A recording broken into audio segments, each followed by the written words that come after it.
When I transmigrated over, the assassin had just jumped into the princess's manor and scattered the crowd. I originally wanted to hide, but was suddenly pushed hard. A piercing pain came from my shoulder, and for a moment my vision went black. When I turned around, I discovered that an assassin had just rushed to the side of the second female lead Shen Qingxi to protect her. My guard Wei Ping shoved me over with one push, which led to my injury. I was dazed for a moment and frowned slightly. If I remember the plot correctly, the female lead, which is my original self, was Wei Ping's savior. Wei Ping's father was ordered to construct the river embankment, but he embezzled the silver meant for building it, leaving only 10% and cutting corners. Unluckily, there was a great flood that year. The embankment was quickly washed away, causing 2 downstream provinces to suffer. Dozens of cities were flooded. The common people suffered heavy casualties, and he was severely punished according to the law. Wei Ping was originally a noble young master in the capital, but was implicated by his father, and should have been punished and exiled to the frontier. The female lead had an old bond with him.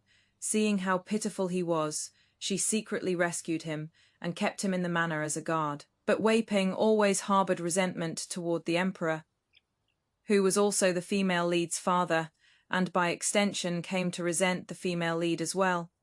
Just then, Shen Qingxi, the female lead's cousin, came to seek refuge with the female lead and moved into the princess's manor. After he was injured on a mission, Shen Qingxi bandaged his wounds. Wei Ping felt that Shen Qingxi was kind and innocent, and with their interactions back and forth, he fell in love with her. It was precisely because of this that he pushed me out to save her. The assassin was quickly subdued and taken away. I clutched my bleeding shoulder as the imperial physician frantically bandaged me up. The nanny behind me was both heartbroken and furious. What is the use of keeping you bunch of good Jan for Jen nothings? The princess has never been injured in all her years. If the emperor finds out about this, you're in for it. This subordinate failed to protect your highness properly. Please punish me, your highness. Shen Qingxi cried like a pear blossom in the rain, also kneeling before me. Cousin, this is all my fault. Please don't blame Wei Ping. If you must punish someone, punish me. Wei Ping and the other guards knelt on the ground. The others kept their heads down, kowtowing, but he stubbornly looked at me, a flash of disgust in his eyes. Your Highness, saving Miss Shen was my own choice and has nothing to do with her. If you must punish someone, punish me. The system afraid I'd get angry quickly explained. Host, don't be angry. Wei Ping is the third male lead. You must reform him. It is nothing to suffer a little in the early stages. In the later stages he'll give up on the second female lead and fall in love with you. I searched through my memories and combined with what the system said, understood the world I'm in is a wife-chasing crematorium world. The female lead is originally an imperial princess. Yet, she has to endure all kinds of grievances and mistreatment from the male lead. Second male lead, third male lead, and who knows how many other male leads, suffering physically and mentally just to achieve the Sojan called perfect happy ending. Clearly born a princess who has everything. Yet for the sake of pursuing some Sojan called man's love, she degrades herself following others. Shen Qingxi pleaded for Wei Ping. Cousin, please let Wei Ping go. He definitely won't do it again. But Wei Ping stubbornly stiffened his neck. If there is a next time, I'll still save Miss Shen. If your highness is unhappy, just punish me. I lowered my eyes to look at Wei Ping, understanding why he dared to be so arrogant. What he relied on was nothing more than the female lead's past favoritism. The female lead had a weak personality and would only silently endure whenever Wei Ping upset her. Over time, this had spoiled Wei Ping into being so lawless. Too bad he was being arrogant to the wrong person. I waved my hand and said calmly amidst the system's horrified screaming, "Since that is the case, summon and come, drag him down." Wei Ping failed to protect his master. Strip him of his guard position immediately, and after a heavy beating, expel him from the princess's manor, never to be employed again. The scene fell into shock. Shen Qingxi was the first to react, screaming as she rushed forward. "Cousin, you can't do this." Wei Ping was also stunned for a moment, then sneered after coming to his senses. Let her try. He was certain I wouldn't dare touch him. The guards and maids also urged me one after another. Princess, calm your anger. Wei Ping was just confused for a moment. How could it come to this? No one moved. Seeing this, Wei Ping became even more smug. Looking at me provocatively, it seemed everyone in the entire manor knew the princess was weak and easy to bully. Even a descendant of a criminal official could climb over my head. I said nothing and got up to stand before Wei Ping. He looked at me defiantly. Although kneeling, he showed no trace of submission. The next second, I drew the sword from the guard beside me, the blade pointing straight at his throat. Wei Ping jerked backward, his eyes wide with disbelief. The ice-gen cold blade pressed against his neck. For the first time, he showed fear in front of me, his whole body rigid, not daring to move. You think I wouldn't dare? My voice was terrifyingly calm. After a moment of deathly silence, I withdrew the blade and threw it on the ground. Drag him away, 40 heavy strikes with the rod, and expel him from the estate immediately after. From this day forward, the name Wei Ping shall never be mentioned in this household again. This time the guards didn't hesitate. They rushed forward, pinned Wei Ping down firmly, and dragged him away. Wei Ping still struggled as he was dragged away, shouting hoarsely, "You'll regret this." I didn't even turn back. Shen Qingqi cried and tried to chase after him, but was held back by the maidservants. She lifted her head to look at me with hatred. Her eyes bloodshot. "How can you be so heartless?" I said indifferently. "Do you want to follow in his footsteps too?" She instinctively shrank back. When she spoke again, her voice had weakened considerably, saying through tears, "Cousin, Wei Ping has served you for so many years. How can you bear to?" I remained expressionless. He is a guard in my estate. I kept him to protect me. Now that he can't protect me, why should I keep him? Making mistakes means getting punished. That is only natural. Isn't that right? Shen Qingxi was at a loss for words. Everyone looked at me in shock as my gaze swept over them one by one. That shock turned into terrified fear. Ivrione lowered their heads, and no one dared to meet my eyes again. I said to the butler, "The guards and maids who just pleaded for mercy, along with all the servants in the residence, replace them all. I don't want to see them a second time." When they came to their senses, they frantically begged for mercy, kowtowing until their heads were covered in sweat. "Your Highness, spare our lives." "Your Highness, this servant was just confused for a moment. Please, for the sake of this servant serving you for many years, spare this servant just once." "Your Highness, spare our lives. Your Highness, spare our lives.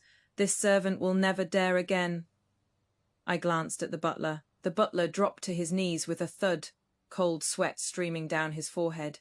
"Yes, Your Highness." When he turned around, his expression had already changed. He barked sternly. "Why aren't you gagging their mouths already? Don't disturb Her Highness's peace." I turned and left. Ever since I dealt with Wei Ping and replaced all the people in the princess's residence, everyone in the entire residence obeyed only me. No one dared to look down on me as a princess anymore. Even when responding, they had to kneel before daring to speak. I also drove Shen Qingxi away. Shen Qingxi didn't dare say much, probably fearing I would show her no mercy either, and obediently left. The system was on the verge of collapse. What exactly are you trying to do? This is an angst story, a wife gen chasing crematorium. Not only have you driven away the third male lead, but you've also driven away the second female lead. How is the plot supposed to progress? What has that got to do with me? But if you do this, the male lead and second male lead won't fall in love with you. I sneered coldly. Being loved by male characters with such low moral character, is that supposed to be some kind of honor? You guys kidnapped me here without my consent. That is unreasonable to begin with. I'm being nice by not asking you for compensation for emotional distress. Why should I have to wrong myself to follow your so-called plot? The system was at a loss for words, but still forced itself to ask, Aren't you afraid you won't complete the task and won't be able to go back? I couldn't care less. Living is living no matter where you are. Right now, I'm a princess and can enjoy endless wealth and luxury even better. The system completely lost its grip and started crying loudly. It is over. It is over. Why did I pick a stubborn troublemaker like you? I definitely won't be able to complete my task now. What am I going to do about my year-end performance review? I didn't bother with it anymore. I thought that was the end of it. But unexpectedly, when I entered the palace again, I was stopped by a young maid. Your Highness Princess, her ladyship asks you to come see her. I recognized this as the servant woman by noble consort Shen's side. Noble consort Shen was the female lead's birth mother. She was originally just a servant girl who, after being favored by the drunken emperor, had the female lead and was then granted the title of noble consort. A noble consort naturally couldn't raise a princess herself. Fortunately, the female lead was adorable, and the empress took an immediate liking to her. So, from then on, she was raised under the empress's care. By rights, for a consort to dare order around a princess like this was simply insubordination. If the empress found out, she would be severely punished. It was only because the female lead had such a weak personality that she tolerated consort Shen like this. In truth, consort Shen had no affection whatsoever for the female lead, and even resented her for not being a son, preventing her from rising in status through her child. She harbored resentment toward the female lead. She had always used the female lead to demand resources to take care of her own family. Shen Qingqi was consort Shen's niece, and it was to find her niece a good match that she had Shen Qingqi live in the princess's manor, even ordering the female lead to take good care of her. I am the legitimate princess. How could there be any reason for me to go see a mere consort? I didn't stop walking and continued forward. The old woman shouted, "How can the princess act this way? The consort is your birth mother. Don't tell me you don't even want your own mother anymore." I turned around and glanced at the old woman. The old woman looked defiant, staring straight at me. Actually, I didn't want to cause more trouble, but clearly this old woman was already seeking her own death.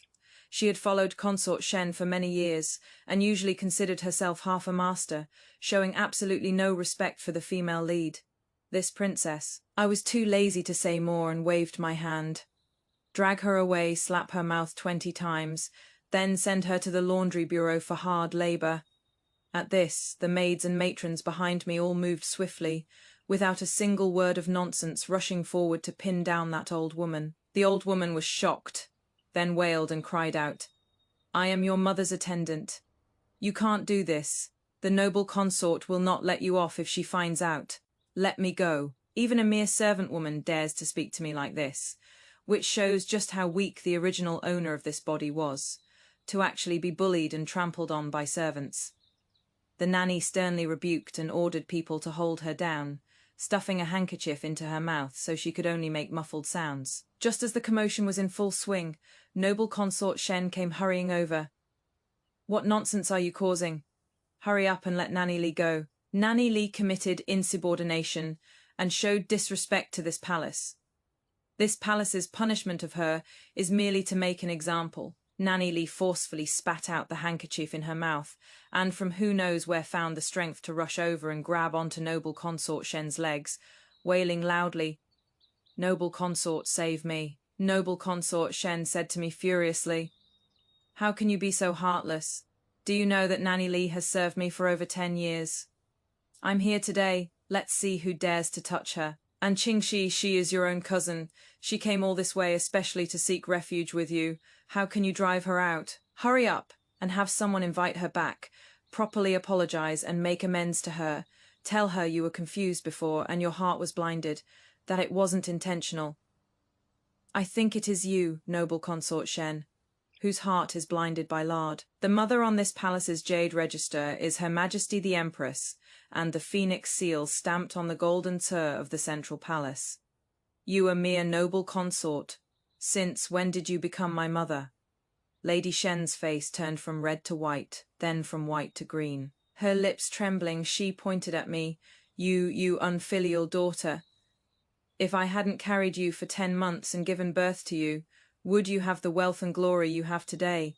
Now that you've climbed up the social ladder, you won't acknowledge your own mother. I glanced at this woman who couldn't be considered beautiful, feeling utterly disgusted. If she hadn't gotten pregnant with the female lead, she would have been nothing but a servant her entire life. Yet she still resented that the female lead wasn't a son. She even treated her niece, Shen Qingxi, far better than she treated the female lead. She had even once proposed sending the female lead to the grasslands to marry the elderly Khan in a political marriage, just to gain face before the emperor. Fortunately, the emperor stopped it. How utterly vicious. How could she deserve to be called a mother? I didn't want to waste my breath. Summon and take Nanny Li away. I will report today's matter to the Empress for her decision. You dare, Lady Shen shrieked. The servants behind me immediately took action, using their numerical advantage to drag Nanny Li out directly. Nanny Li let out a shrill wail. My lady, save me! Lady Shen trembled all over with rage. How dare you, how dare you! I lowered my eyes, no longer paying attention to her shouting. After Nanny Li was dragged away, she never returned to Lady Shen's side. When Lady Shen turned back, her eyes were full of venomous hatred. She lost all reason and began cursing. If I had known back then when you were born, I shouldn't have kept you. Who do you intend to harm? We both turned our heads at the same time. The Empress, with a dignified expression on her face, appeared behind me with a group of people. Noble consort Shen's face was deathly pale, trembling and unable to speak. A mere noble consort dares to try to harm the princess, the Empress said angrily. This is contempt for the royal family, with treasonous intentions. Noble consort Shen was already so frightened, she didn't dare move, prostrating on the ground with tears and snot flowing. This concubine was just confused for a moment. Your Majesty the Empress, please forgive me. Zhao Yang, the Empress paused. Then turned to look at me. What do you think should be done? I knew the Empress was worried I'd be unhappy. Noble consort Shen was, after all, my biological mother. The Empress had known before about noble consort Shen oppressing her own daughter, and had tried several times to stand up for the female lead, but was persuaded otherwise by the female lead's pleading each time. After several times, the Empress also gave up in frustration and stopped meddling in these affairs. She was worried I would plead for noble consort Shen again. Noble consort Shen looked at me, her eyes bursting with hopeful light. Princess, please beg the Empress for me. I was just confused for a moment. How could I harm you? I lowered my eyes to look at her. She squeezed out an ingratiating smile. I said indifferently, We're porting to Mother Empress. Attempting to harm imperial heirs should be severely punished according to law. You dare, concubine Shen shrieked. I want to see the Emperor. I'm going to tell the Emperor that you, this unfilial daughter, want to go after your own mother. Shut up. The nanny behind the Empress understood, rushed forward and covered concubine Shen's mouth. She could only make muffled sounds, her eyes glaring at me viciously. The Empress was also stunned for a moment, seemingly not expecting my attitude to be so resolute. She looked at me with a complex expression, her eyes seemingly holding some sympathy. I froze for a moment, then quickly realized. The Empress probably also knew how badly concubine Shen usually treated the original owner, and likely thought I had been oppressed for too long and finally couldn't take it anymore. Wanting to scare concubine Shen a bit, but actually I genuinely didn't want to leave her in the palace to act all high and mighty anymore. After all, she was the original owner's birth mother, not my real mum. And I had nothing but disgust for her, not a shred of affection. Concubine Shen has shown disrespect to the imperial family, but ultimately hasn't caused a major disaster. The severe punishment can be waived, but she cannot be let off lightly either. I will report this to His Majesty. She glanced at the tearful head Jen shaking concubine Shen. Confine concubine Shen to the cold palace, never to leave for the rest of her life. Concubine Shen collapsed to the ground at once, unable to even cry anymore. I didn't look at her again and followed the Empress back to the palace. After paying respects at the Empress's palace, she had me sit down. I heard you recently dealt with a guard. I nodded. Yes, Mother Empress. When that guard encountered the assassin, he pushed me out. I suspect he and the assassin were in cahoots. Wasn't he your childhood playmate? I remember you said back then that you two had a deep bond, and you even came to me specifically to save him. He is just the descendant of a disgraced official, nothing worth calling a bond. The Empress nodded with satisfaction. You should have been like this all along. You were too soft and hearted before. Too kind. No, you've finally grown up, I bowed. It is all thanks to Mother Empress's good teaching. Good. She stroked my hair. This is my good child from now on. If anyone dares to make you suffer, just tell this palace, and this palace will stand up for you. I smiled. Thank you, Mother Empress. When I saw Shen Qingxi at the entrance of the Princess Manor, I thought I was seeing things. Wasn't she afraid anymore? When I saw the person beside her, I understood. Gu Quellan strode forward and angrily said to me, "How could you drive Qingxi out? She is a weak woman without the strength to truss a chicken. How is she supposed to survive in the capital? Do you know that when I found her today, she was being bullied by a hooligan? If I hadn't arrived in time, she—" Gu Quellan pointed at my nose and said, "I know you're jealous of the bond between me and Qingxi. Let me tell you, even though I was forced to marry you out of necessity, Qingxi is far more important to me than you. She comes from humble origins but has a kind heart. You may be of noble birth, but you can't compare to even one of her fingers." I fell silent. I asked the system in my mind, which male lead is this? This time the system knew better and pleaded quietly. This is the second male lead, an important character. You absolutely cannot touch him again. I looked at Gu Quellan, a tall and upright young man like a green pine, full of scholarly air. No wonder he is the second male lead. Gu Quellan was a scholar heading to the capital for the imperial examination. After bandits robbed him of all his travel money, he was penniless. He fell seriously ill with no money for treatment and collapsed unconscious on a small road not far from the princess's manor. The original host saw him when leaving the manor, thought he was pitiful, and secretly tossed him an ingot of silver. Gu Quellan was too sick to see the original host's face clearly, only catching a glimpse of the jade pendant on the original host's skirt. With that ingot of silver, he cured his illness, took the imperial examination, and passed as the top scholar. During the victory parade on horseback, the princess saw the young man in fine clothes on a spirited horse. His face like jade and, for the first time, had feelings of a young maiden. The Empress noticed and voluntarily told the Emperor. Since this dynasty had no rule forbidding a prince consort from entering court, the Emperor sent someone to ask Gu Quellan if he was willing. Gu Quellan did not refuse. However, when he first went to the princess's manor, he saw Shen Qingxi wearing that jade pendant. That jade pendant was something Shen Qingxi saw and liked, so she asked the original host for it. Gu Quellan mistakenly thought Shen Qingxi was the one who saved him back then. His heart was moved by Shen Qingxi and he confessed his feelings to her. Shen Qingxi didn't explain either. Instead, to gain his sympathy, she told him about the hardships of living under someone else's roof. Under her guidance, Gu Quellan lost all goodwill toward the princess, only finding her mean and vicious. Not only did he treat the original host with cold contempt, but after the Emperor's death, he even directly wrote a divorce letter to the female lead, making her the laughingstock of the entire capital. The system tremblingly reminded me, the protagonists can't have anything happen to them. Otherwise the world will collapse, and you won't survive either. So that is how it is. This is my family matter and my residence. What business is it of yours? I really didn't understand.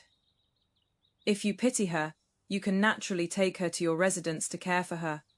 Why be generous with other people's resources nearby? There were commoners who only dared to watch the commotion from the periphery, pointing and whispering. Exactly already about to marry the princess, but still being shady with another woman. The Sojan called top scholar Tatsuke Tsk.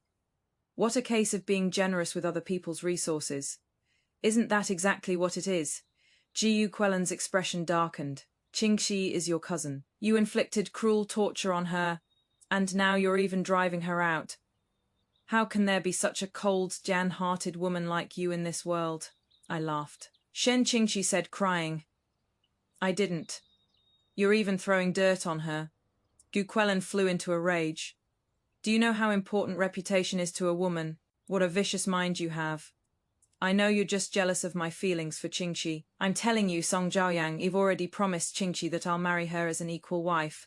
I will never, like a vicious woman like you, give up on that idea. I was stunned and asked the system, has he gone crazy? Is this world of yours even normal? The system said cautiously, is something wrong? I was so angry I had to laugh. He is a top scholar who hasn't even taken office yet, and he is spouting off in front of a princess about taking an equal wife in the future. Does he think his 9 generations of kin have lived too long? The system fell silent, then said quietly after a long while, the female lead likes him. She won't hold it against him. I understood. This bunch was getting cocky precisely because the female lead wouldn't hold it against them. Too bad. There is a different person in this shell now. Since you're unwilling to marry me, why did you agree when Father Emperor sent someone to ask your opinion? Do you know what the consequences are for disrespecting the imperial family and deceiving the emperor, guards? I pointed at Gu Quelin. Arrest this person who deceived the emperor and disrespected his superiors. I will personally report this to Father Emperor. The guards behind me were already used to this, and swiftly restrained Gu Quelin. Gu Quelin still thought I was bluffing and looked up with a cold laugh. You think I'm scared of your threats, Song Zhaoyang? You want to use your authority to force me to compromise Dream On. I couldn't be bothered to waste words on him, and waved my hand. Let's go. It wasn't until after entering the palace that Gu Quelin finally realized I was serious. He said through gritted teeth, Song Zhaoyang, have you lost your mind? When did I ever deceive the emperor? It was you who drove Qingqi out. And I was just standing up for her. What gives you the right to say I deceived the emperor? After walking a few more steps, his voice lowered. This is merely our family matter. His Majesty worries about the country and the people every day. If we can't help ease his burdens, that is one thing, but how can we go and disturb His Majesty? I smiled. It is fine. This is also Father Emperor's family matter. I imagine Father Emperor won't find it troublesome to see his daughter being wronged. Gu Quelin's attitude softened. There is nothing between Qingqi and me. I just felt sorry for her. That is all. There is no need for you to make such a big fuss over nothing. Shen Qingqi on the side was also scared silly, being dragged along while crying. Cousin, there is nothing improper between the prince consort and me. I'm your own cousin. Aunt told you to take good care of me before. If Aunt finds out about this, how heartbroken will she be? It is fine, I waved my hand. Your aunt was thrown into the cold palace this morning for disrespecting the imperial family. I doubt she'll know about this, and even if she does, she won't have the capacity to care about you. Shen Qingqi was completely dumbfounded and collapsed, being grabbed by the guards to continue forward. Just as we reached the palace hall entrance, I prepared myself for a moment, then burst into loud tears and ran into the hall. Father Emperor, you must seek justice for your daughter. The emperor looked up, frowning slightly. Zhaoyang, what is the matter with you? Father Emperor, I pinched my thigh hard previously. Your son admired Gu Quelin and was afraid he wouldn't like me, so I asked you to inquire with him first. He agreed at that time, and I thought he was willing to marry me. Who would have thought that just before the wedding, he told me that the one he has always admired is my cousin Shen Qingqi. The two of them already have an agreement that after the wedding he'll take Shen Qingqi as an equal wife. Gu Quelin also said he'll never like me, that he only has Shen Qingqi in his heart. The emperor was furious. Such a thing happened. I cried with snot and tears running down. If he had said earlier that his heart belonged to another, I wouldn't have insisted. Why did he deceive Father Emperor when he already had someone in his heart? Isn't this? The emperor completed the words I didn't finish, the crime of deceiving the sovereign. He looked coldly at Gu Quelin. Gu Quelin, what the princess said, did such a thing happen? Gu Quelin's face turned pale, cold sweat breaking out on his forehead. Your Majesty, this is all a misunderstanding. This commoner and Miss Shen are completely innocent. It is just that she once saved me, and I merely want to repay her kindness. Oh, what favor does she have with you? Gu Quelan didn't quite dare to raise his head. Before this commoner passed the imperial examination, I was once robbed by bandits. After being injured, I collapsed on the street with no money for treatment. It was Miss Shen who gave this commoner silver, allowing me to survive. That is why I'm grateful for her kindness. The emperor narrowed his eyes. Since you were unconscious, how did you know it was her who saved you? This commoner, half asleep and half awake, once saw a jade pendant on my benefactor. Later, I saw it on Miss Shen, and Miss Shen herself admitted it. This matter is absolutely true. This commoner would not dare deceive your majesty. Where is the jade pendant? He said while looking at Shen Qingqi. Hurry up and take out that jade pendant. Shen Qingqi's body swayed unsteadily as she bit her lower lip tightly. Ji Quelan urged, Qingqi, hurry, and take out the jade pendant for His Majesty to inspect, so His Majesty will know we have not deceived him. Shen Qingqi avoided his gaze. I didn't bring it.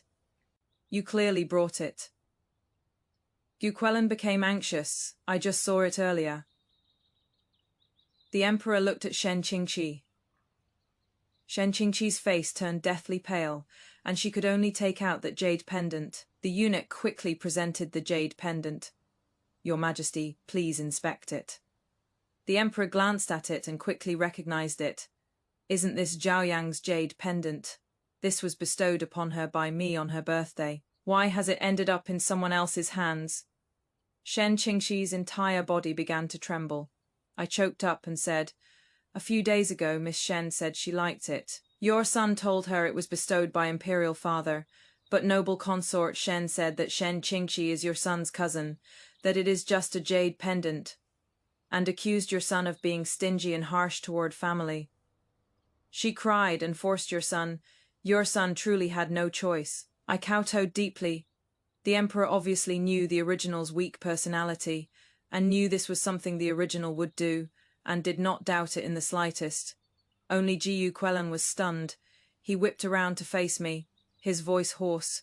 You're saying this jade pendant is yours? The person who saved me back then was you. He grew agitated. Why didn't you tell me? The head eunuch shouted furiously. How dare you, a mere commoner? How dare you show such disrespect to the princess? I was silent for a moment, then said in a low voice, You never once told me about this. Zhu Quelan's body swayed slightly, his expression filled with stabbing pain. The emperor let out a cold laugh. He used to think highly of Gu Quelan, otherwise he wouldn't have allowed him to marry a princess. But now when he looked at Gu Quelan, his eyes were filled entirely with disgust. Whoever holds the jade pendant is who you fancy. This is what you call repaying kindness. Although the emperor had little affection for this daughter of the original host, it concerned the dignity of the imperial family. If Gu Quelan dared to slap the original host's face, he was slapping his face. He violently hurled the jade pendant at Gu Quelan's head. Foolish thing. If you didn't want to marry my Zhao Yang, he wouldn't have forced you. But why agree and then carry on a secret affair with someone else? This is the crime of deceiving your sovereign. Sweat dripped heavily from Gu Quelan's forehead. Your Majesty, please forgive me. This subject was also deceived. The emperor said coldly, No need for more words. His entire family shall be tattooed and exiled to hard labor, banished to the borderlands. 3 generations of kinsmen are forbidden from taking the imperial examinations or entering officialdom. Gu Quelan's face turned whiter than paper, his voice trembling, Your Majesty. He whipped his head around to look at me, his eyes no longer holding their former arrogance, completely filled with pleading instead. Your Highness, I was merely deceived by others. I was confused for a moment. It wasn't intentional. I suddenly found it very laughable. These people all hurt the female lead without restraint. Yet when they themselves get hurt, they're the first to beg the female lead to save them. In truth, aside from the female lead's soft downheartedness, they have nothing else to rely on. The emperor's gaze fell upon me, and the system was already shrieking. Host, you can't let anything happen to the supporting female character and second male lead. They're important protagonists. The third male lead has already been driven away. If we lose them too, this world will collapse. I wiped away my tears. Father Emperor, Gu Quellan was once betrothed to your son after all, and your son cannot bear to see him end up too miserably. Light sparked in Gu Quellan's eyes. Why not follow Father Emperor's suggestion, have the whole family tattooed and exiled to the army? It can be considered making amends through service. The conditions at the military exile location were harsh, the environment terrible, the food coarse and crude. In short, it was more unbearable than a quick death. He was once the triumphant top scholar riding his horse in the spring breeze, and overnight became a prisoner with a tattooed face. How could he endure such a drastic fall?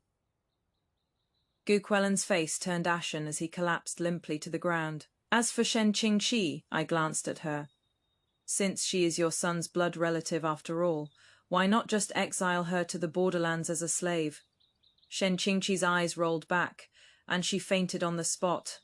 I asked the system in my mind, "Aren't I merciful, sparing their lives?" The system tearfully said, "Thank you so much. Oh, great benevolent one." The Emperor sighed. "You've been kind-hearted since childhood. Very well, I'll do as you wish." I smiled, "Thank you, Father Emperor." The day Gu Quellan left the capital, I went to see him off. The Gu family, once glorious and prominent, had all become prisoners. His mother, tears streaming down her aged face, knelt before me and pleaded, "Your Highness the Princess, please beg His Majesty for mercy. Please beg His Majesty for mercy." Gu Quellan looked at his mother kneeling on the ground, kowtowing to me, his eyes reddening. He lifted his head to look at me, his eyes no longer holding their former arrogance, and said in a trembling voice, "Zhao Yang, this is all a misunderstanding. Can you help me explain to His Majesty? My mother is old. How can she endure this?" I looked at him and suddenly laughed. "Gu Quellan, sometimes I really don't understand. I'm a princess, and you're nothing, yet you dared to humiliate me like that just because I loved you. Apart from my love, what did you have to rely on? What the hell are you?" I leaned close to his ear and said softly, "Everything now is your own doing, your bright future, your mother and father's peaceful retirement. All gone because of your stupidity. From now on, you're no longer the brilliant top scholar. You're a despised prisoner, a sinner to your entire clan. Oh right, you don't know yet, do you? Your family has removed you from the family registry." Gu Quellan's whole body began to tremble, his face deathly pale. "No, no." I straightened up, smiling brilliantly. "You idiot."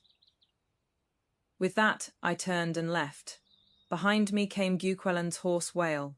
"No, at least Wei Ping came at you openly. He hated you. He pushed you to take the blade. You could see his malice. What about Gu Quellan? He thought he was a good person. He thought he was speaking up for justice. Thought he was protecting the weak. Thought he stood on moral high ground looking down on you. When he pointed at the princess's nose and scolded how can you be so vicious? He genuinely believed he was right. The most terrifying harm often comes from those who firmly believe they're doing good. He didn't even get the facts straight. Who saved him? Where the jade pendant came from? What lies Shen Qingxi actually told? He didn't verify anything, just condemned the princess based on his sense of justice. There are too many people like this in reality. Your Highness Shen Qingxi has been rescued by someone. The maid looked up at me, saying carefully, "I heard it was young Master Pei who personally went to save her." Pei Zhan, I closed my eyes. This was the third male character to appear, and the true male lead. Compared to the previous second and third male leads, this Pei Zhan was the real ruthless one. He was a prince of the Shang Kingdom. After Shang Kingdom was defeated and submitted to Great Sha, he entered Sha alone to become a hostage starting from the age of 9. He stayed for 16 years. The emperor kept him nearby in the palace, claiming to treat him the same as the other princes. But in reality it was just house arrest. People in the palace worship the powerful and trample the weak. Pei Zhan endured countless cold stares during his years in Great Sha, even going hungry and lacking warm clothes. It was the female lead who pitied him. Before she left the palace, she secretly brought him food and necessities, and mustered up courage to speak up for him when the imperial brothers bullied him. Pijan had always been good to the female lead. After growing up, he looked after her in every way, and every time he left the palace, he would bring her favorite candied hawthorns. The female lead always called Pijan brother Pei, truly treating him as her brother. But Pijan was only using the female lead to gather court intelligence. He had been secretly buying off court officials and building military strength. Finally, one night he raised an army in rebellion and stormed into the imperial palace. At that time, it was noble consort Shen who gave the emperor the idea, saying that the female lead and Pijan were childhood sweethearts with deep affection, so why not use the female lead to threaten him into withdrawing his troops? The emperor never had much affection for this daughter to begin with, and in his panic he agreed. Only the empress refused all along. But unfortunately the emperor's mind was made up. He had people tie the female lead to the city wall, threatening Pijan to withdraw his troops. Pijan only let out a cold laugh and shot an arrow that wounded the female lead's shoulder.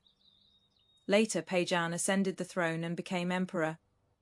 He executed the female lead's entire family, leaving only the female lead as leverage. The pitiful female lead watched helplessly as her once closest brother, Pai, brutally killed her family members. To humiliate her, he even imprisoned her in the harem without any title or status, and also brought Shen Qingxi into the harem. Shen Qingxi tortured the female lead in every way possible, making this daughter of a wealthy family serve her tea and water. And during the day she also had to do the dirtiest and most exhausting work. It was at this time that the female lead discovered she was pregnant. Unfortunately, before she could tell Pijan, Shen Qingxi found out about it to harm this child. Shen Qingxi falsely accused the female lead of poisoning her. When Pijan learned of this, he flew into a rage and severely punished the female lead. As a result, the female lead lost the child in her womb, and her body deteriorated day by day, leaving her permanently disabled. After that, the female lead couldn't bear it anymore and completely broke down. Her body got worse day by day. On her deathbed, her consciousness became completely muddled, and her memory remained stuck in her childhood. Pijan finally let go of his hatred toward the female lead. He went to see her, and the female lead retreated in terror. Pijan urgently said, "I'm your brother Pei." The female lead shook her head and said tearfully, "You're not brother Pei. Brother Pei treated me the best. He would buy me my favorite candied hawthorn." Pijan felt immense grief in his heart and finally regretted being too cruel to the female lead. Every day after that, he would bring candied hawthorn to the female lead. But the female lead still, under physical and mental exhaustion, passed away. After that, everyone began to regret. Pijan posthumously conferred the title of Empress on the female lead.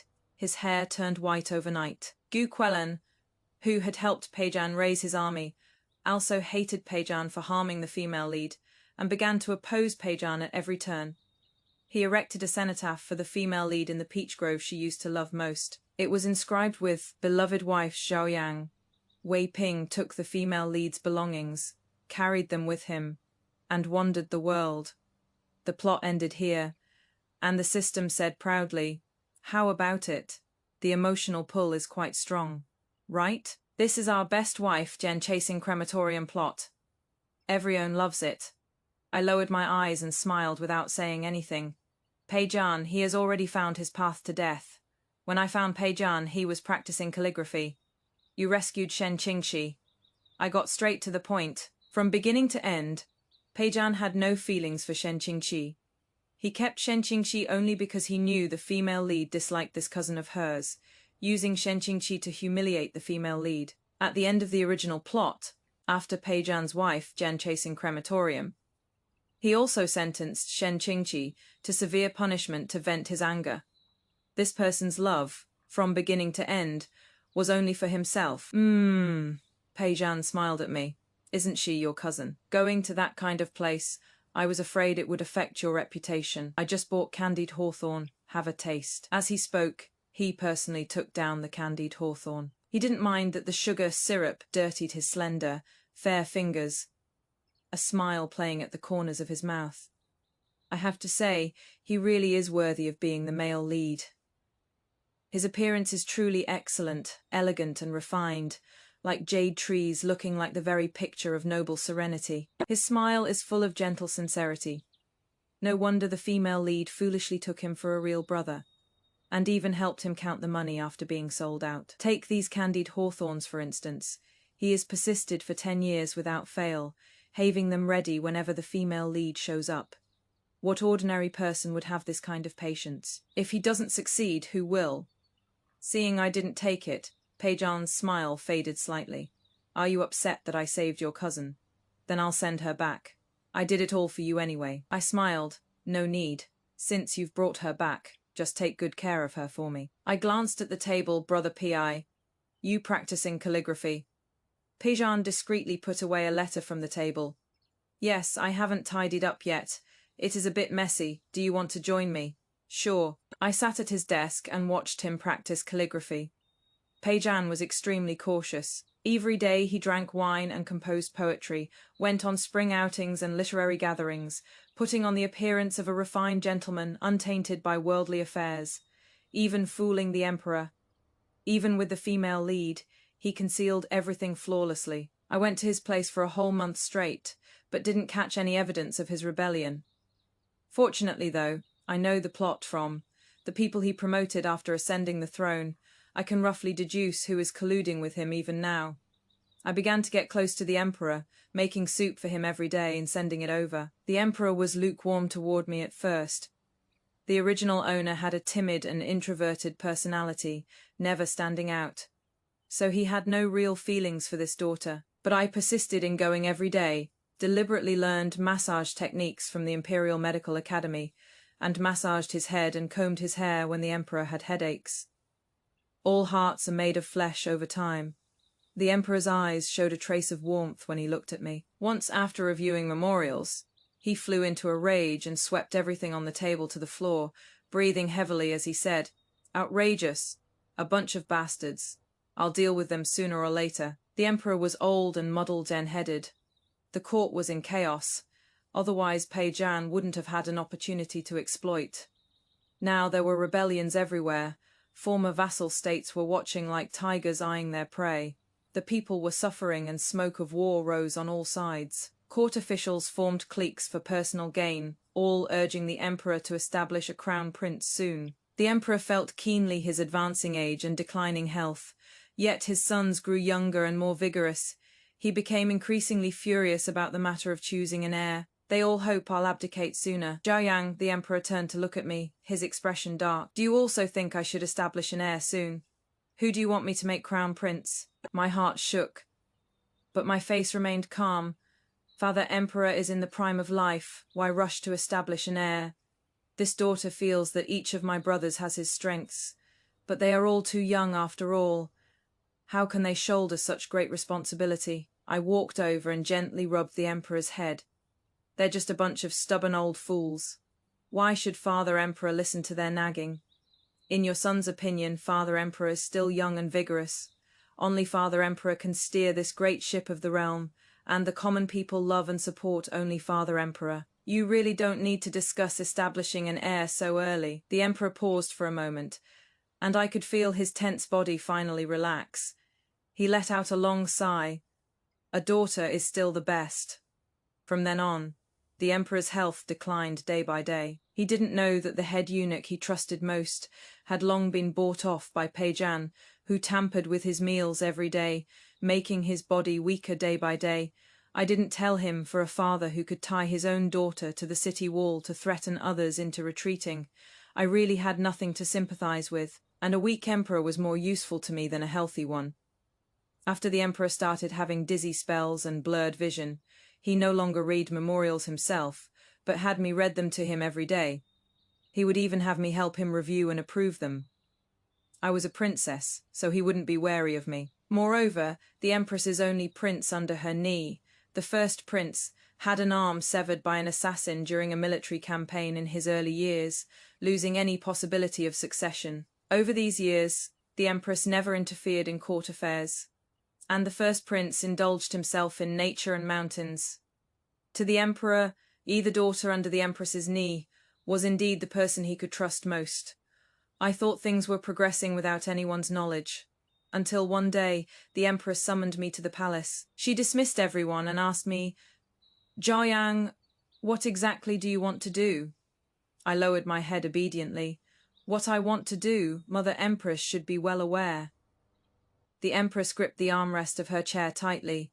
"Your brother is already a cripple. He cannot inherit the throne," I said obediently. "If brother is gone, there is still me." The room fell into dead silence, so quiet you could hear a pin drop. After a long while, the Empress stared at me intently, saying word by word, "Are you insane, Jiayang? You are a princess. You are—" I knew what she wanted to say. "You are a woman. How can a woman become emperor?" I suddenly raised my head. "So what if I'm a princess? So what if one's a prince, Mother? You once followed grandfather into battle across all lands, achieving extraordinary feats. If the late emperor hadn't commanded you to enter the palace, what great accomplishments could you have achieved? You once led 3,000 cavalry to crush Batubuka's encampment, captured the Khan and his 7 sons alive. Could a man have achieved such military glory?" Incense smoke curled in the room as I heard my own voice echoing through this deathly silent deep palace. "Now you're trapped within these brick walls like a caged hawk or falcon.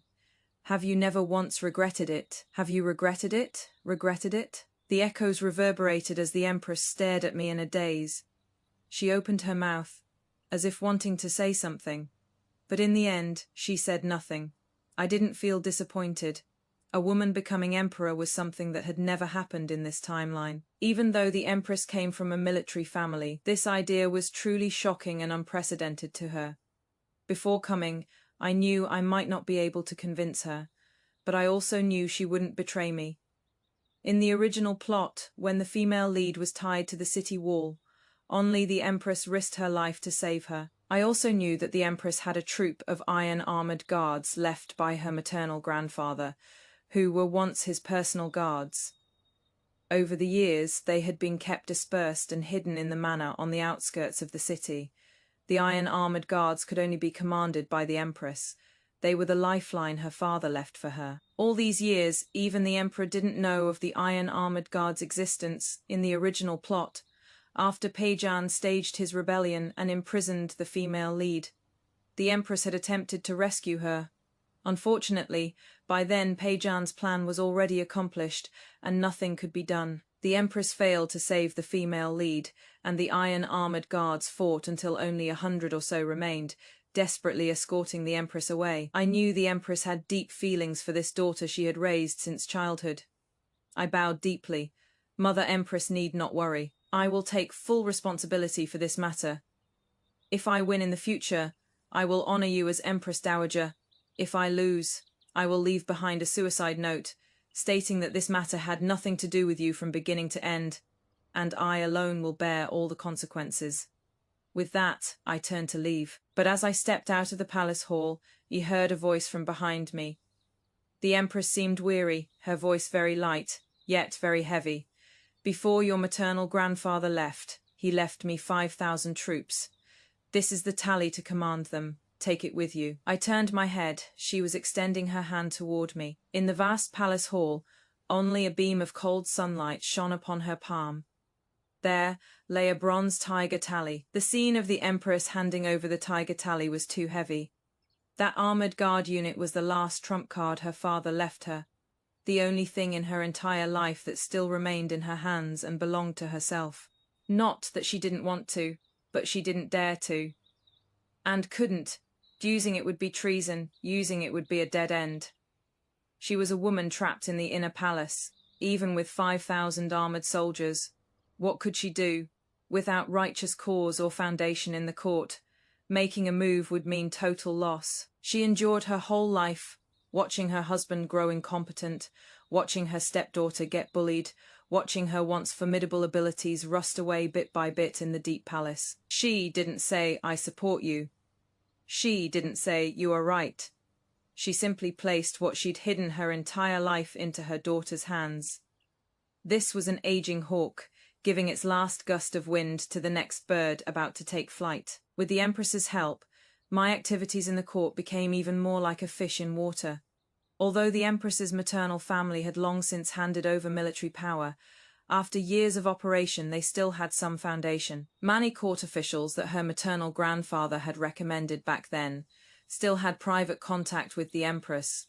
It is just that the Emperor didn't know. Peijan's secret methods accumulated daily. The Emperor's health grew increasingly frail, and his suspicion of the princes in their prime reached its peak. Only towards me, a princess with a crippled brother and weak maternal family, did he grow more and more trusting. I went every day to help him review memorials, and my hands had long reached into the court. Peijan also didn't know. He was a clever man, but his years of interaction with the original owner and his understanding of her meant he had never been on guard against me. Even if he discovered it, he probably wouldn't dare guess at my schemes. Another time when I went to find Peijan, he wasn't there. I told the butler I'd wait in the room. After waiting a while without him showing up, I simply went into the back courtyard and happened to run into Shen Qingqi, who was admiring flowers in the garden. She wore a water-jan red brocade rukon with 100 butterflies and flowers pattern, and on her head was a complete set of gemstone ornaments, extremely luxurious. Looks like Peijan really does quite like this cousin of mine. Upon seeing me, Shen Qingqi no longer had any of her previous trepidation. She looked smugly at her nails dyed with rouge.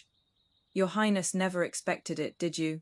That I would be rescued by young Master Pei and brought here? I looked her up and down. You're doing well.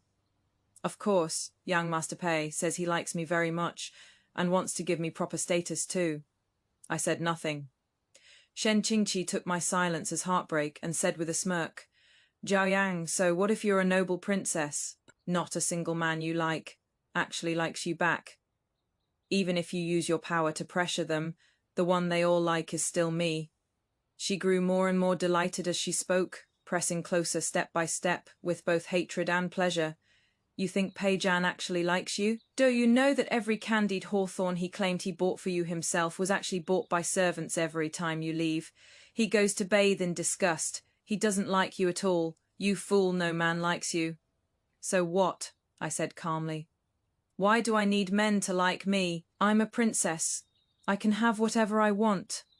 What could a man's affection possibly bring me? Shen Qingqi choked, then said through gritted teeth, Stop putting on a brave front. You know perfectly well how pathetic a woman is when no man likes her. I said flatly, I don't know. Whether men like me or not, I'm still a princess. Cousin, I advise you to show me some respect. If I report to Father Emperor that Peijan is harboring a criminal, I'm afraid neither of you will have a good ending. Shen Qingqi's expression changed. You wouldn't, Peijan treated you so well. How could you bear to? I smiled. I've already sent away 2 men. Whether I can bear it or not, cousin, you probably know best. Shen Qingqi probably only then realized that I was no longer the Zhao Yang of the past. A trace of lingering fear showed in her eyes. Just as she was about to speak, Peijan's voice suddenly came from behind her. What are you talking about? I turned around. Peijan walked over and imperceptibly shielded Shen Qingqi behind him. What private words are you 2 sisters saying? He reached out and pulled me over. I just bought you candied hawthorn, added extra syrup that you love most. Come with me and try it. Shen Qingqi also knew that Peijan was helping her out of the situation, and showed me a smug smile from behind him. I didn't argue and obediently followed Peijan away. If I remembered correctly, the strung Jan together tiger, tally rubbed against my neck through my clothes. I gently pinched it through the fabric. If I remembered correctly, Peijan would raise his troops tonight. Torches along the street burned like a dragon. Sparks were blown up by the strong wind. The Imperial Guards, led by Peijan, quickly attacked to the last city wall. The Emperor stood on the city wall, furiously pointing at the leader of the Imperial Guards. Wang Wei, I have treated you with tremendous kindness, yet you actually betray me. Wang Wei showed no expression. Your Majesty, this subject has always been Prince Pei's man. Being loyal to my own master, how can it be called betrayal? The Emperor, fierce in appearance but weak inside, shouted at Peijan, How dare you rebels commit treason? Are you not afraid of being condemned by all under heaven? Withdraw your troops immediately, and I shall spare your life. Seeing Pijan had no reaction, he tried a softer approach. In all these years you've been in Great Shah, I've treated you well, and my princes and princesses have been as close to you as siblings. Why would you rebel? Pijan sneered. Are you referring to the prince who pushed me into the pond in winter to bet on how long before I'd freeze? Or the prince who forced me to bark like a dog? The emperor was speechless. He had probably heard about the prince's bullying of Pijan when they were young. It is just that Pijan was merely an insignificant hostage, so he couldn't be bothered to care.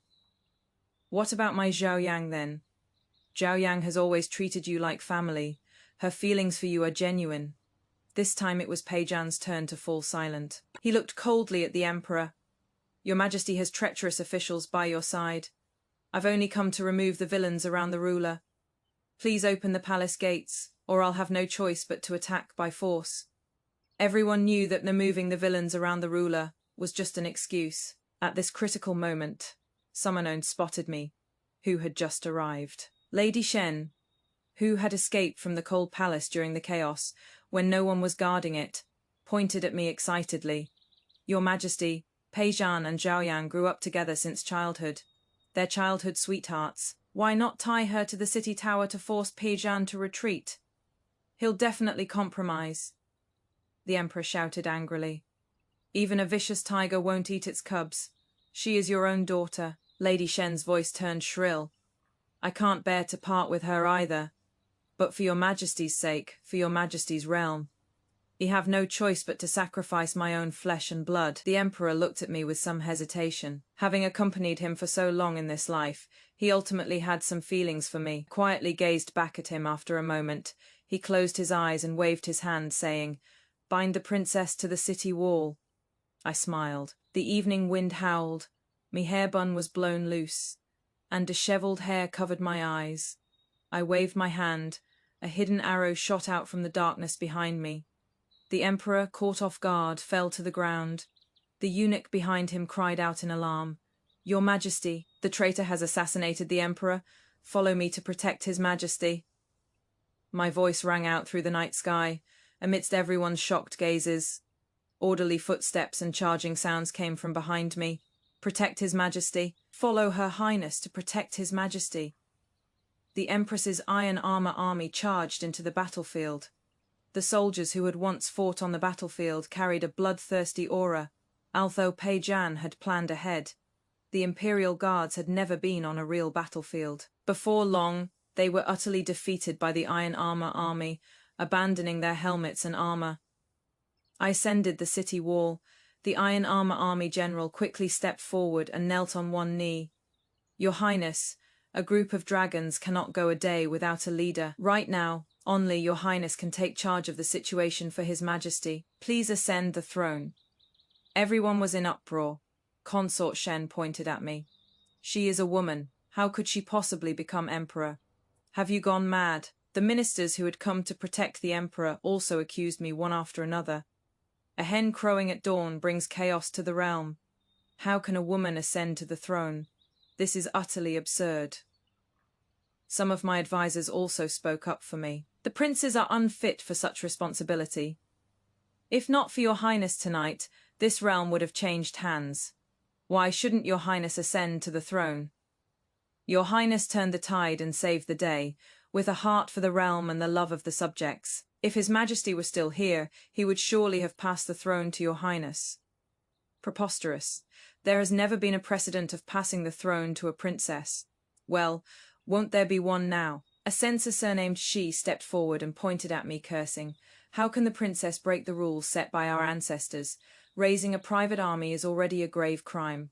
Quickly hand over the tiger tally to the prince and step down to admit your guilt. I looked at him coldly. Censor Shi, when the rebel army attacked the city earlier, among all the civil and military officials. Only I stepped forward. Where were you hiding at that time? Censor Shi's expression changed. His lips trembled, but he couldn't utter a word. I swept my gaze across everyone present. Me voice iced and cold. Censor Shi colluded with the enemy, and betrayed the nation, and deserted in the face of battle guards. Seize him. The iron armor guards rushed forward and pinned Censor Shi down. He struggled and screamed, "You're slandering me." Before he finished speaking, his mouth was gagged and he was dragged away. Everyone present was dumbstruck, dead silence. Only the sound of robes rustling. A moment later, the left Prime Minister was the first to step forward. He was the Empress's man. He knelt on the ground and declared loudly, "Your Majesty is ordained by heaven. Long live your Majesty. Long live, long live." Some people also knelt down. Slowly, more and more people knelt down. Before me, there was no longer anyone I had to look up to. Lady Shen's body went limp, collapsing to the ground. On the city wall, the roar of voices surged like mountains and seas.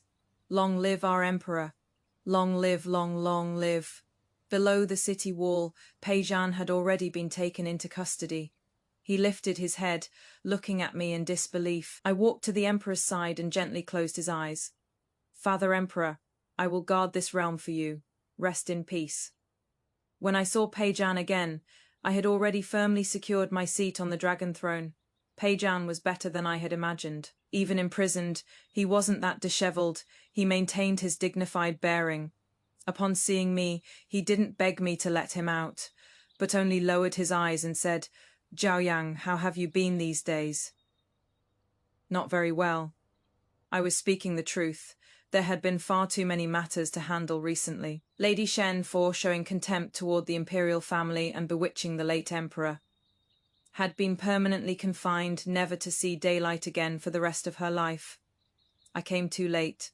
Although with the Empress's help I had made some inroads in the court, there were still many opposing voices. Fortunately, as I suppressed these voices, they gradually grew fewer. With a bit more suppression, they would be gone. I don't care how the history books write about me. I only know that history is written by the victors. Peijan smiled bitterly and reached out to hold my hand through the bars. "You must have suffered so much. With such a kind and gentle nature, it must have been painful to go this far. Who is forcing you, the Empress or the first prince?" "He still doesn't believe I dare to plot a rebellion and usurp the throne. Zhaoyang." He looked at me, his eyes full of heartache. "I really want to help you. I know this burden is too heavy for you. Let me out, I can help you." I curved my eyes with a smile. "That is right. Being emperor is so lonely and cold at the top. How about I let you out? Brother Pei, and you help me be this emperor, okay?" Peijan paused. "Actually, I was forced to raise an army. I've never been interested in this position, but I feel sorry for you. I want to help you." His fingers tightened, his voice unable to suppress a trace of urgency. "If one day I become emperor, you'll be the empress, the mother of the nation. We'll share this realm together." Ha ha ha. I couldn't help but laugh out loud, wiping my tears as I said, "Peijan, he never realized before. You're quite the comedian. Actually, I knew long ago that you were going to raise an army." I leaned closer and said softly, "Do you know why I didn't expose you?" For once, he was stunned. A trace of mockery appeared at the corner of my mouth. "The capital's defenses are so tight. If not for you, how could I possibly have succeeded with just those 5,000 men? Thank you for years of hard work preparing my wedding clothes, Brother Pei." Peijan stared at me blankly. He subconsciously took a step back, as if I had suddenly turned into some kind of monster. I looked at him. This man trapped in a cage no longer had the air of superiority he had in the original plot, when he took what he wanted from the female lead by force. He punished the female lead severely, caused her to lose the child in her womb, and tortured her to death. If the second and third male leads were just scumbags, then he was utterly unforgivable. What was his ending again? Oh, right, 3,000 beauties in his harem yet. He lived alone his entire life. What an ironic crematorium of chasing after his wife. The female lead only lost her status, family, dignity, child, health, and life. But the male lead lost the love of his life. I stared hard at Peijan, enunciating each word, finally satisfied to see fear and despair in his eyes. Someone lock him in the deepest dungeon, never to see daylight again. Isn't the male lead supposed to be untouchable, then spend the rest of your life in darkness for a long time? Peijan was locked by me in the deepest dungeon, never seeing daylight. Shen Qingqi was also locked in the cell next door. From now on, they could keep each other company through the wall before court. I stood alone in the great hall for a long time. Through the main gate, I could see the towering palace walls, and beyond them, the endless land. Every shore within the realm is the ruler's land. That was all my empire. In my heart, I said to the system, "Thank you." The system was silent for a long while. "When did you find out?" "After ascending the throne, I had a dream." In the dream, the so-called original plot was no longer just a line of text in my mind, but became my own lived experience. After waking, it felt like a lifetime ago. I finally remembered that those so-called original plot points were, from beginning to end, just my memories. That was my experience from my previous life. The person who was betrayed by her guards, divorced by her husband, had her entire family destroyed by her childhood friend, was severely punished, imprisoned and humiliated, lost her own child, and finally died with a confused mind full of resentment. From beginning to end, it was all me. And all of this was simply because I was the female lead in a so-called chasing wife to the crematorium story. The author destroyed everything I had, yet after my death gave me the male lead's love as compensation. But I'm not willing to accept this. I'm not willing to lose everything. I'm not willing to die so pathetically. I'm not willing to accept that the entire value of my life's existence was just for some flimsy and hypocritical love. I'm not willing. What also made me feel something was wrong was that from beginning to end, I, a chasing wife to the crematorium female lead, dealt with almost all the male characters. Yet the system only gave me a few light reprimands, not a single real punitive measure. "This isn't right. To give me rebirth, what did you pay?" The system took a long time before answering me, all the points from doing tasks over these years. "I think you're a good person. Your life shouldn't have ended in such an absurd way. I once told the main god that this wasn't right, but it told me this was your own choice. The path was one you walked yourself. What you always longed for was to be loved, which is why you ended up like this. You sought benevolence and got benevolence. In the end you obtained love. Isn't that good? I told you that you were just deceived. You just never received any other education. You just didn't know there are many things in this world more important than illusory love, like dignity, like power. I used all my points to exchange with the main god for a chance, to let you go to another timeline to receive a different education, then come back and experience it all over again. It made a bet with me that if you could reach a completely different ending, it would return all my points to me. What if I still made the same choice?" The system chuckled and said in a deliberately relaxed tone, "Then I would be erased. Anyway, after all these years I'm already tired. If I can't play anymore, then so be it. But I didn't expect you to be so capable. Looks like I still have to continue doing tasks." I looked at the morning sun outside the great hall. "Thank you." I didn't know what to say, so I could only repeat, "Thank you." My previous life was shattered to pieces. I faced this world with kindness, but what I got in return was endless betrayal. The love I longed for was nothing but a castle in the air, ultimately causing me to plunge into the abyss. But in the end, there was still kindness. This debt of gratitude, I have no way to repay. The system's electronic voice carried a trace of reluctant joy. "Take care from now on. I have to continue doing tasks." I nodded. "The Green Mountains remain unchanged. The waters flow forever, until we meet again." After the final beep, the electronic voice that had accompanied me for so long completely disappeared. The dragon throne was ice-cold. I gripped the armrests tightly. Ministers filed in from both sides and knelt on the ground. "Long live our emperor. Long live, long live." My gaze swept across the great hall. Outside the hall, the morning sun rose. Rise. Hey, you who is reading this, I am Elena. To be honest, I've read this story over and over again, and each time I feel differently about it. It is because of that final part about the truth of the system. Turns out the so-called transmigration wasn't some heaven-sent cheat ability. Turns out she was just herself all along. The one pushed out by the guards to block the blade was her. The one abandoned by her husband and made a laughingstock was her. The one tied to the city wall with an arrow through her shoulder was her. The one who lost her child, lost her mind, and on her deathbed only remembered Brother Pay will buy me candied hawthorns. From beginning to end, it was all her. She wasn't some cheat, enabled transmigrator. She was just a girl whose heart had been completely broken, who finally got a chance to start over after experiencing utter destruction. And the one who gave her this chance was a small system. Think about it.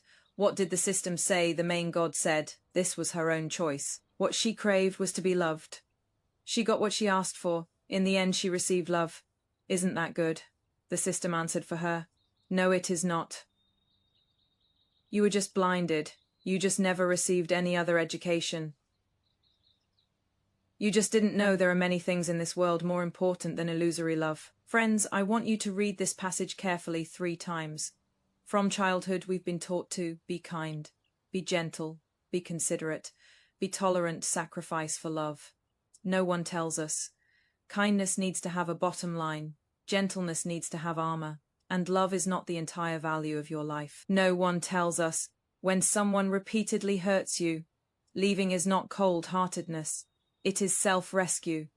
No one tells us you can be unloved by anyone, and you are still complete, valuable, and worthy of having everything. Friends, after reading this story, if you are going through a similar predicament, having your kindness drained by someone, having your sincere heart let down, being trapped in a relationship that suffocates you, please remember Zhao Yang's words, other than my affection for you. What do you have to rely on? What are you even worth? Turn this sentence around and give it to yourself, other than someone else's affection. You still have yourself, and yourself is the greatest thing to rely on. Your sunrise will rise too. I am Elena. See you in the next one.